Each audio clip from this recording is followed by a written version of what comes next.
Hey guys, Scott here with a new beer dissection video for you. I'm filming this is exactly September 17th. Oktoberfest started yesterday in Munich, Germany. So over the last several weeks, I've been doing a lot of Oktoberfest beers as well as Oktoberfest video.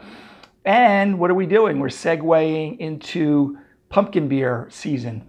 Not to say there hasn't already been pumpkin beers out 2 or 3 weeks ago. I think I just reviewed one from Sam Adams called Jacko, I guess for Jack-o'-lantern pumpkin beer.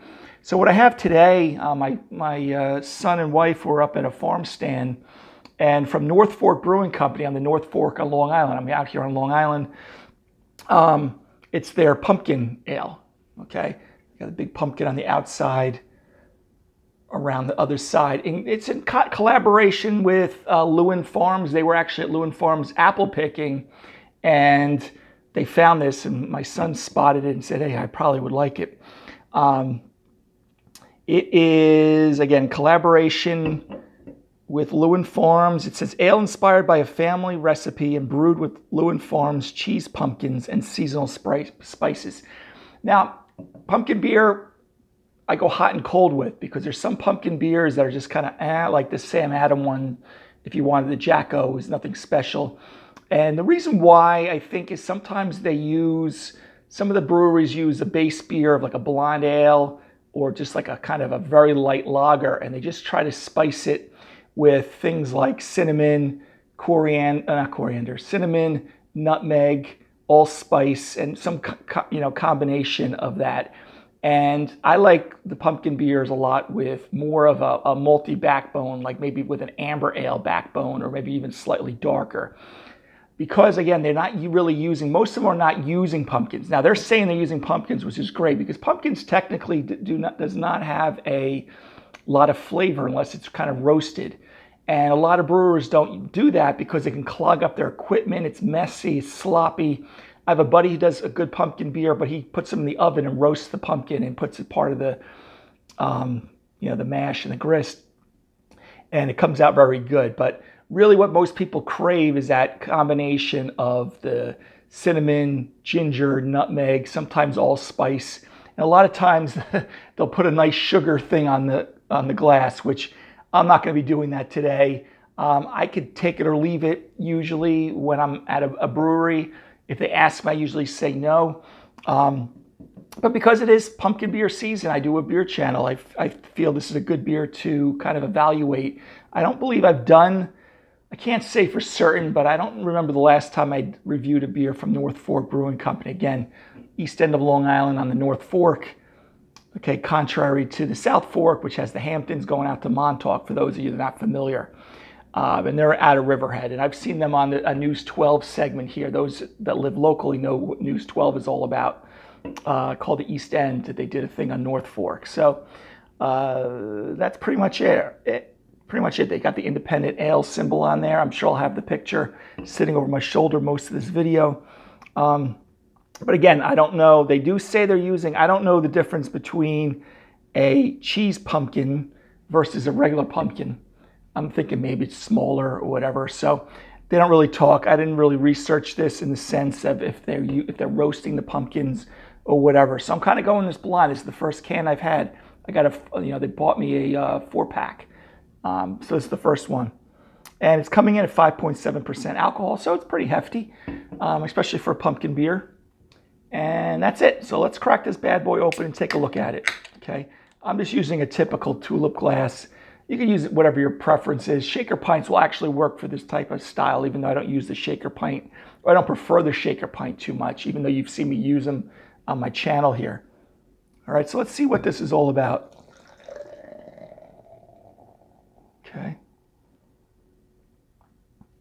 So pouring it out. They just brought it home like 15 minutes ago, so it's probably stirred up a little bit, so the head is going to be a little more prominent besides my hefty pours these days. Let's take a look at it. Very attractive, white, maybe a very light tan head. I am getting a little bit of that, I call it meringuing. That may not be an exact word, but when they're taking the egg whites and they're kind of whipping them, they kind of give you that kind of appearance on the top of the the dish or bowl that you're mixing it in, and or if you're making like a whipped cream, sometimes you kind of get that whipping on top. A lot of times that's from the proteins in the beer, from the malt and things like that.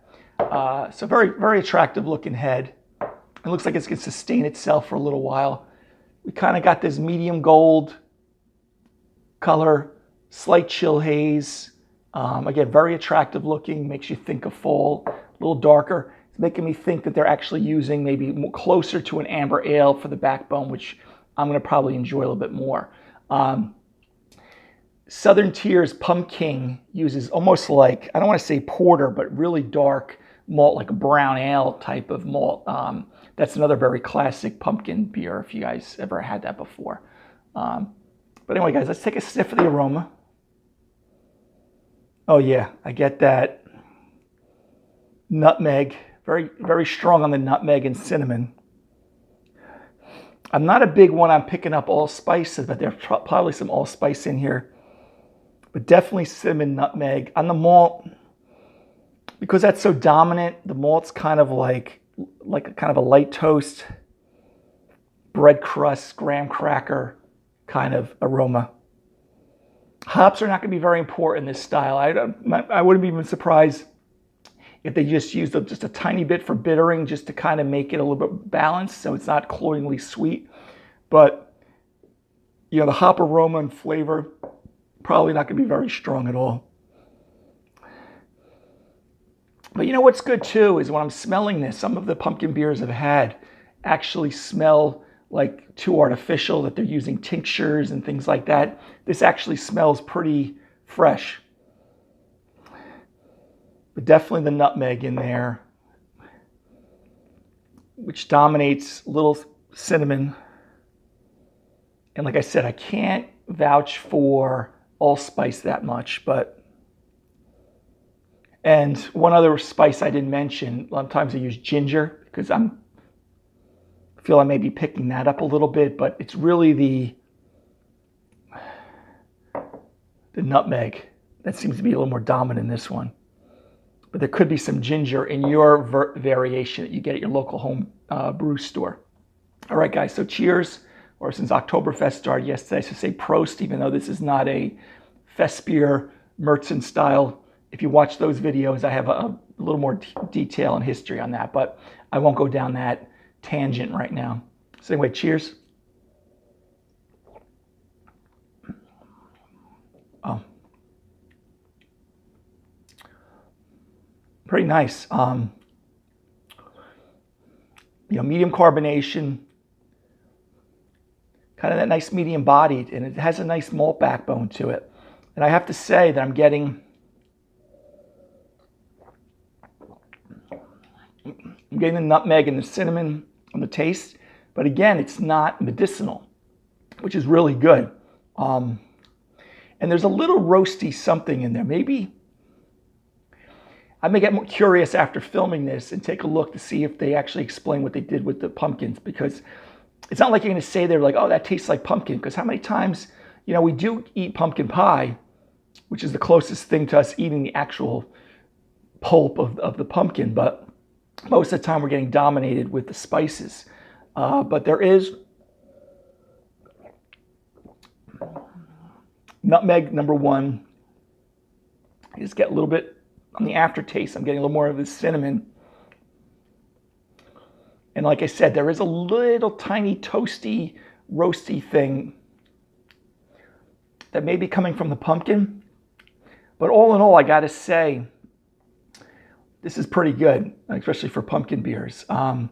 Because, again, a lot of times you get tempted to use artificial flavorings and tinctures, and it gets very medicinal and a little bit over the top. It's pretty subdued. Like, even you get it, even though maybe when I took the aroma, you can get the nutmeg right away. It's not like smacking me in the face with nutmeg, cinnamon, allspice that you feel like you want to close your eyes, that you're like, this is just too much, or you have, I think I've gotten more in actual pumpkin pie that's, especially with the sugar in that you kind of get hit with the nutmeg and the cinnamon. That's extremely, quote unquote, spicy. This is pretty subdued, which is pretty nice.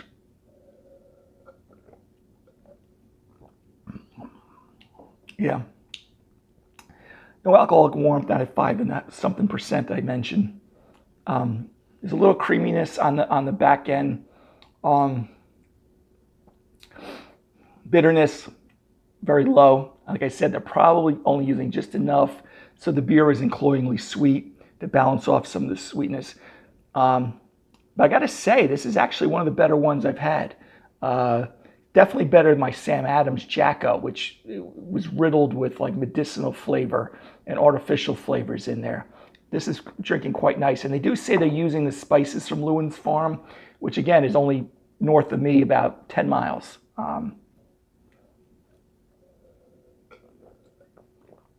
No astringency. So anyway, guys, I'm actually pleasantly surprised with this. So, grade-wise, overall drinkability, enjoyability, I got to grade it up pretty high. I got to say B+, maybe even A-. I'm going to say A-. The only thing is that my personal preference with these beers is, even though it has a good malt backbone, is I prefer them to be more of a base beer, of an amber beer to a brown ale, and then spice kind of like the Southern Tier Pumpkin. But that's just my preference. Looks like they are using kind of a base of a blonde ale, maybe going a little darker with a little crystal malt to make it a little darker with that. That's my only knock to the beer, but it's drinking quite nice. Like I said, I'll say A-. Compared to other pumpkin beers, I'm still going to keep it around that B+ range. There's only one or two, like I said, Southern Tier Pumpkin are the ones that are darker for my personal taste. But for the lighter style ones, like I was going up against, this blows away Sam Adams Jacko Lantern, which I think they don't call it Jacko Lantern, but I'm just assuming it's abbreviated for Jacko for pumpkin beer. But a lot of the pumpkin beers I have had, I'm glad I didn't try to put the sugar. That's your own personal preference. If they offer that to you or you do it at home, if you like that, I just think it makes it too sweet. And sometimes they use I don't know if they're using corn syrup or maple syrup on there. It's just not what I like in beer. But let's stick with this beer. Like I said, I'll say A-. Enjoying it more than I thought I would. And it's, I can't ascertain the exact pumpkin unless it's blending in with the malt there, and that's where I'm getting that little bit of that toast bread crust. But there is, you definitely get the nutmeg, your cinnamon in there. Maybe subdued. I don't perceive the allspice. Again, I don't know if I could pick out allspice right now. That's a flavor compound that I need to probably brush up a little bit with. But it's drinking quite nice. So anyway, guys, North Fork Brewing Company here, about, 10, 15 miles from me here.